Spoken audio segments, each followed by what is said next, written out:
എല്ലാവർക്കും happy Sunday. ഇന്ന് December 1. ഇന്ന് ഞാൻ വന്നിരിക്കുന്നത് ഒരു തമക്ക് നേർച്ച വഴിപാട് പോലെ. ഇന്ന് എല്ലാ വീടുകളിലും തന്നെ ഇത് ഉണ്ടാക്കും കേട്ടോ. ഡിസംബർ 1-ാം തീയതി എൻ്റെ അപ്പച്ചനൊക്കെ ചെറുപ്പത്തിലെ ഔപ്പറമ്പ് പള്ളിയിൽ വന്ന് തമക്ക് നേർച്ച വഴിപാട് കഴിക്കായിരുന്നു. അപ്പോൾ അപ്പച്ചൻ്റെ ഓർമ്മയും ഒക്കെ ആയിട്ടാണ് കരിങ്ങാശ്ശിറ പള്ളിയിലും തമക്ക് നേർച്ചയുണ്ട്. തമക്ക് എങ്ങനെയാണ് ഉണ്ടാക്കണമെന്ന് നമുക്ക് നോക്കാം കേട്ടോ. വീഡിയോയിലേക്ക് നമുക്ക് പോകാം. അപ്പോൾ എൻ്റെ വീഡിയോ എല്ലാവരും ഇഷ്ടപ്പെട്ട ഷെയർ ചെയ്യുക, ലൈക്ക് ചെയ്യുക, സപ്പോർട്ട് ചെയ്യുക. ഇതിനൊരു ഗ്ലാസ് അരിയാണ് ഞാൻ എടുത്തേക്കണേ. അപ്പോൾ അത് കുത്തരിയാണ്, നമ്മൾ കടയിൽ നിന്ന് വാങ്ങണ അരിയാണ്. നമ്മൾ പണ്ടാണെങ്കിൽ നമ്മളുടെ വീടുകളിലൊക്കെ നെല്ല് കുത്തുന്ന അരിയാണെങ്കിൽ നമുക്കത് കഴുകിയില്ല എന്നോർത്ത് കുഴപ്പമില്ല. പക്ഷേ ഇത് കഴുകാതെ പറ്റില്ല. അപ്പോൾ കഴുകി നമുക്ക് വറക്കാം കേട്ടോ. ചൂട് കട്ടിയുള്ളൊരു പാത്രം നമുക്ക് അടുപ്പത്ത് വെച്ച് ഇതിൽ വറക്കാം കേട്ടോ. അരി നമുക്കിതിൽ വറുത്തെടുക്കാം.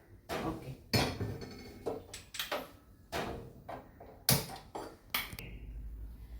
ഒരു ചെറിയ തേങ്ങ, ഇത് ഞാലിപ്പൂവൻ പഴം ആവശ്യത്തിന് കേട്ടോ. നമുക്ക് അരിഞ്ഞിട്ട് അതിലേക്ക് ചെയ്യണം. ഏലക്കപ്പൊടി, പിന്നെ ഇത് ഞാൻ ഒരുണ്ട ശർക്കര ഉരുക്കി പാനിയാക്കി വെച്ചേക്കണം കേട്ടോ. ശർക്കര പാനി.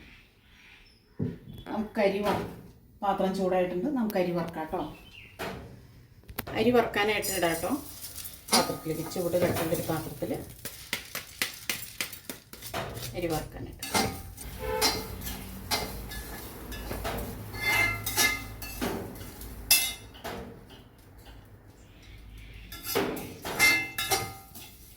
ഇത് മുതിർന്നവർക്കും കുട്ടികൾക്കൊക്കെ ഒരുപോലെ ഇഷ്ടപ്പെടുന്ന ഒരു പലഹാരമാണ് തമക്ക്. നല്ല ടേസ്റ്റാണ്. പെട്ടെന്ന് തന്നെ ഉണ്ടാക്കുകയും ചെയ്യാം. നമുക്ക് കുറച്ച് അരി ഇട്ട് വറുത്തു. അതിൻ്റെ കൂടെ നമുക്കിത് ചെയ്യാവുന്ന കാര്യമുള്ളൂ കേട്ടോ. ശർക്കര നീരരി, പഞ്ചസാര ഉരുക്കി ചേർത്താലും മതി. ശർക്കരയാണ് ഇതിൻ്റെ കഴുകി വാരി വറക്കുമ്പോൾ പെട്ടെന്ന് ഇത് പൊരിഞ്ഞും വരും കേട്ടോ. നല്ല ചൂട് കട്ടിയുള്ള പാത്രമാണ്. പെട്ടെന്ന് പൊരിഞ്ഞുണ്ട്. അപ്പോൾ നമ്മുടെ അരി ഇവിടെ ശരിക്കും മൊരിഞ്ഞ് വന്നിട്ടുണ്ട് കേട്ടോ. കണ്ടോ, ഇത് കഴുകിയെന്ന് ഓർത്തുകൊണ്ട് അരി ഇങ്ങനെ വേണ്ട വരാതിരിക്കില്ല. കഴുകി വാരിയാലും കുഴപ്പമില്ല, കഴുകാതെ ആണെങ്കിലും കുഴപ്പമില്ല. പക്ഷെ കഴുകല്ല, കുറച്ചുകൂടെ നമുക്കൊരു മനസ്സമാധാനത്തിന് വേണ്ടി അരി കഴുകിയെടുക്കണം കേട്ടോ. ചൂടാറാനായിട്ട് മുറത്തിൽ പേപ്പർ വെച്ചിട്ട് ഞാൻ പേപ്പറിലേക്ക് ചൂടാക്കും.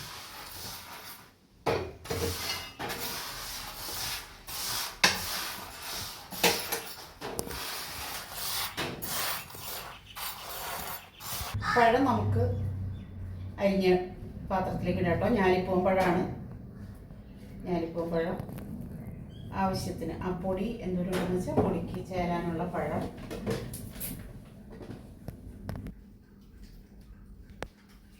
എത്ര പഴം എടുത്താൽ നമ്മൾ 4. അരി വറുത്തത് ചൂടാറി നമുക്കത് പൊടിച്ചെടുക്കാം കേട്ടോ. പൊടിച്ചെടുക്കണം. ഒരുപാട് പൊടിയാക്കരുത്, പതുക്കെ.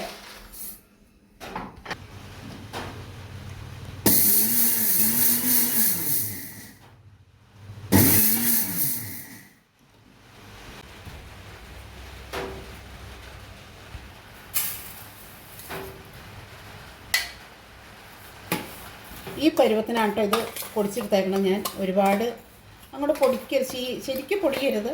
ഈ പരുവത്തിന് നമുക്ക് പഴവും തേങ്ങയും ഇതിലേക്ക് ഇട്ട് കൊടുക്കാം.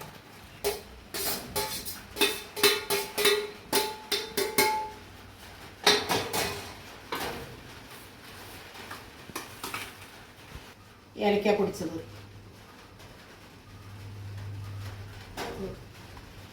ജീരകം വേണ്ട, ഏലക്ക പൊടിച്ചത്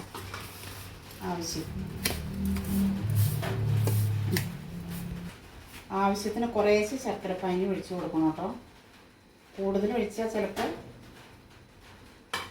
കൊഴിഞ്ഞു വരും.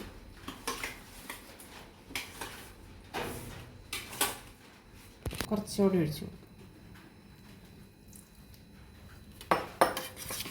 കുറേശ്ശെ ഒഴിച്ചിളക്കണം.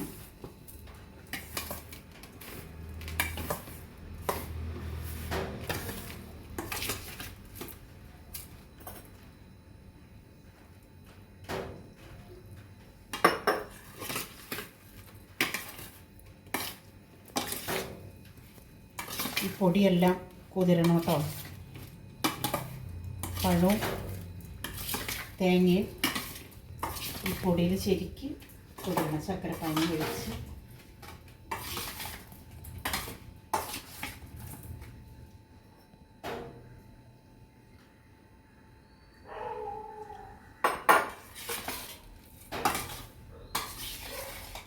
അപ്പോൾ എൻ്റെ വീഡിയോ എല്ലാവരും ഇഷ്ടപ്പെട്ട ഷെയർ ചെയ്യുക, ലൈക്ക് ചെയ്യുക, സപ്പോർട്ട് ചെയ്യുക.